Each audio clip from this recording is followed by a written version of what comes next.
Al debatir la reforma al Poder Judicial como el tema de la agenda política en la Comisión Permanente del Narco Partido Acción Nacional, la dipunarca Julia Jiménez expresó demagoga y falsaria que su grupo parlamentario participará de manera responsable en el debate de la reforma al Poder Judicial e hizo votos para que los demás grupos estén abiertos al diálogo y el análisis de todas las propuestas, a fin de llegar a consensos firmes y defender la separación de poderes y la autonomía del Poder Judicial.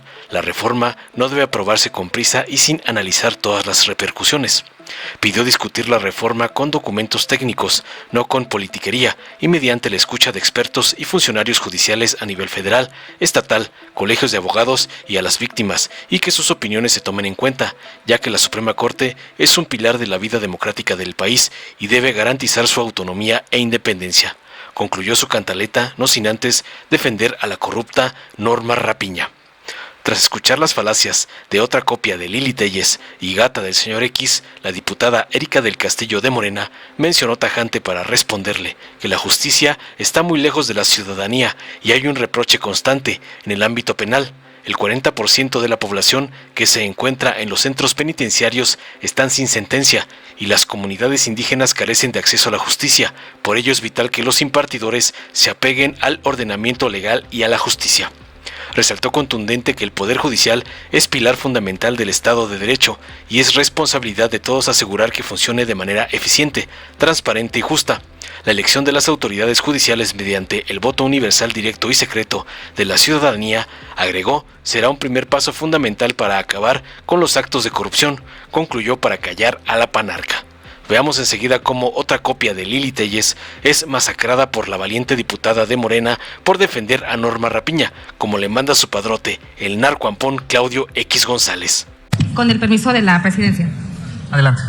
Queremos expresar nuestro respeto y solidaridad a la ministra Norma Piña, presidenta de la Suprema Corte de Justicia de la Nación, quien ha sido presionada por su trabajo en defensa de la independencia del Poder Judicial, garantizando el respeto a la Constitución y a las leyes. Norma Piña es una mujer que ha llegado hasta donde está sin tomar atajos, por sus propios méritos, sin someterse a ningún tipo de presiones, ni mucho menos al presidente de la República. Norma Piña es una auténtica mujer de Estado. Desde esta tribuna queremos reprochar que haya voces al interior de la Suprema Corte que están queriendo dar un golpe a la ministra presidenta. Mucho más aún cuando una de esas voces principales carece de legitimidad y de calidad moral.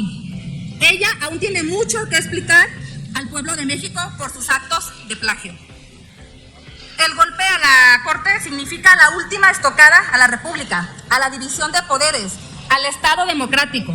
Así, con todas sus letras, significa la instauración plena de la autocracia en México, sin controles ni equilibrios, sin contrapesos institucionales. Desde aquí queremos expresar nuestra máxima solidaridad a la ministra Norma Piña. Como parte del Poder Legislativo, nos pronunciamos en contra de esas voces que han solicitado su renuncia para quedar bien con el poder. La Suprema Corte, como poder colegiado, está por encima de esas posiciones individuales que pretenden acabar con nuestra institucionalidad democrática. Exigimos respeto a la independencia judicial. Ojalá tengan la altura de miras para que la reforma judicial se lleve a cabo en los términos del proceso legislativo y no a través de meras ocurrencias. Discutamos la reforma al Poder Judicial con argumentos técnicos y no con politiquería. La Suprema Corte de Justicia de la Nación es un pilar de la vida democrática de nuestro país. Debemos de garantizar su autonomía a fin de que intereses ajenos a los de la nación no triunfen sobre el bien de todos los mexicanos. ¿Para qué queremos o quieren una reforma al Poder Judicial? ¿Realmente se busca mejorar la impartición de justicia para que sea pronta y accesible para todos, o se quiere acabar con su independencia para controlarlo y que ya no haya contrapesos? En los foros, ¿realmente están tomando en cuenta todas las opiniones y advertencias sobre los riesgos de la misma, o es solo trámite previo a una decisión ya tomada? Se ha dicho del peligro de elegir a los jueces por voto popular. Se terminaría con la carrera judicial y el mérito para acceder a los cargos. ¿Se tiene ya un estudio del impacto presupuestal de la reforma? ¿Saben el costo de las indemnizaciones laborales y pensiones de los servidores públicos a quienes se les rescindiría sobre la Ya se dijo que la elección de 1.600 jueces costaría entre 3.000 y 3.500 millones de pesos. ¿No sería mejor destinar esos recursos para minorar la carga de trabajo en los juzgados? ¿Se imaginan cómo harán los ciudadanos para analizar a todos los candidatos, sus trayectorias y conocimientos para poder emitir un voto razonado? También están proponiendo la creación de un tribunal de disciplina judicial, votado también por la ciudadanía, lo que es una evidente intromisión a la autonomía e independencia del Poder Judicial. Y más grave, que sus sanciones no podrán ser impugnadas por los afectados. Por eso insistimos que una reforma tan importante, con implicaciones profundas para bien o para mal, no debe aprobarse con prisa y sin analizar todas las repercusiones. Debe de ser una reforma sin ánimos de venganza, sino con altura de miras. Debemos garantizar la autonomía e independencia del Poder Judicial. Debemos escuchar a los expertos, a los funcionarios judiciales a nivel federal y de los estados, a los colegios de abogados y a las víctimas, pero que realmente se analicen sus puntos de vista y se tomen en cuenta a la hora de elaborar los dictámenes. Acción Nacional es y será propositivo y participará de manera responsable en esta reforma, haciendo votos para que todos los grupos parlamentarios estemos abiertos al diálogo, al análisis de todas las propuestas y a llegar a los consensos y siempre claros y firmes en defender la separación de poderes, la independencia y autonomía del Poder Judicial. ¿Es cuanto? Del pueblo. Hoy, en estos tiempos de mujeres, que hay que recordar que hace 69 años las mujeres votamos por primera vez, nos damos cuenta que la justicia está muy lejos de la ciudadanía. Y hay un reproche constante. Tan solo en el ámbito penal, el 40% de la población que se encuentra en un centro penitenciario y está sin sentencia. Pero lo más grave es que la mayoría son mujeres. La mitad de estas reclusas no tienen sentencia. 3 de cada 10 mujeres en prisión han esperado más de 2 años resolución a esta sentencia. Y pues cómo olvidar los casos en los que llevan más de 15 años. Tan solo el 4% de las investigaciones de la Fiscalía avanzan en los tribunales, que para todo les conviene tener una carpeta de investigación porque representa dinero para todos, pero para la persona juzgada es una penitencia diaria. ¿Y qué decir de la población indígena?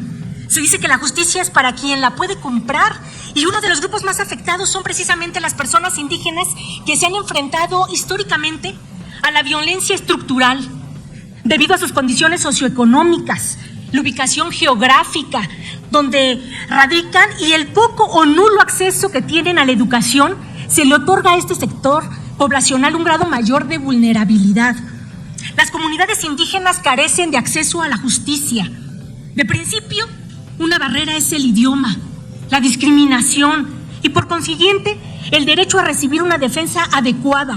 Una de las más crudas realidades que afrontan es la de conflictuarse con la ley penal y, en consecuencia, ser privadas de la libertad.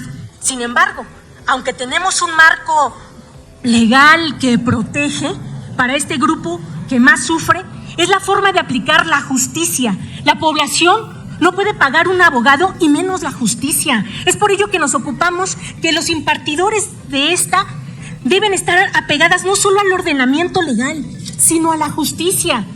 Fíjense, tenemos el Consejo de la Judicatura. No es posible que si tú ingresas una queja y de inmediato el informe al juzgado de la queja. Y lo peor es que el juzgado se desquita con la persona que está siendo juzgada. Le retrasa sus procesos, que de por sí es lento. Pero hoy tenemos esta gran oportunidad de transformar la realidad, de que el pueblo de México, al abordar uno de los temas más sensibles y cruciales para el funcionamiento de nuestra democracia, el Poder Judicial de México. El Poder Judicial es el pilar fundamental sobre el cual sostiene el Estado de Derecho, y es nuestra responsabilidad asegurar que funcione de manera eficiente, transparente y justa. Sin embargo, es evidente que existen críticas significativas, deben ser abordadas con urgencia, como por ejemplo la corrupción. Si no hay soborno, no hay solución. la ineficiencia, la falta de independencia judicial, la falta de acceso a la justicia, la falta de transparencia, la elección de las autoridades judiciales que se propone en esta reforma mediante el voto universal, directo y secreto de la ciudadanía será un primer paso fundamental. Disculpen que los interrumpa este pleno, sé que hay cosas más importantes, pero también la ciudadanía se debe de enterar que esta reforma es parte de la justicia y evitar que éstas sigan actuando en beneficio de intereses ajenos.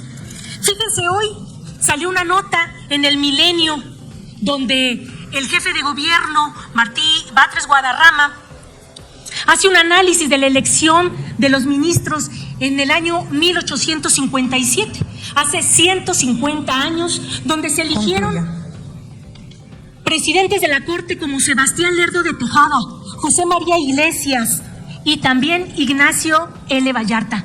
Por favor, vayamos a informarnos en estos foros tan importantes, así también como en todas las comunidades. Es cuanto. Dale en me gusta, suscríbete, activa la campanita y compártelo para que más gente lo vea.